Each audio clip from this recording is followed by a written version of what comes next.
இதை நீங்க வியர் பண்ணும்போது you carry 2 heritages. One is a Kanchipuram edit and one is a Gadwal edit. So ரெண்டு எடிட்டும் ஒரு சாரியில பார்க்கலாம். And mind blowing colour of a lilac பேஸ்ல கூட, என்ன கேரண்டிட் ஜரியில. The whole sari is this. Lilac கலருக்கு ஒரு மைல்டு பிங்க் இன்ஃபியூஷன் கொடுத்தா நல்லா இருக்கும், ரெண்டுமே ஃபெமினைன் கலர்லன்ட்டு. See this.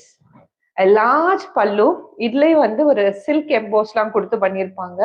இது pink colour and blouse piece will be of proper வைரோசி மேட்சிங் த பல்லு.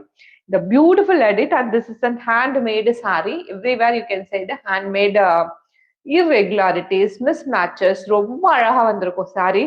பட் இவ்வளோ ஒர்க்கை போட்டு இந்த சாரியோட price is only 1299 inclusive all taxes and free shipping. our own மேக்கிங்கிறதால இந்த பிரைஸ்ல இந்த சாரியை கொடுக்க முடியுது. அதர்வைஸ் இந்த சாரி இந்த பிரைஸ்ல யாராலையும் லேஸ்ல லான்ச் பண்ணிட முடியாது. such a beautiful saree, soft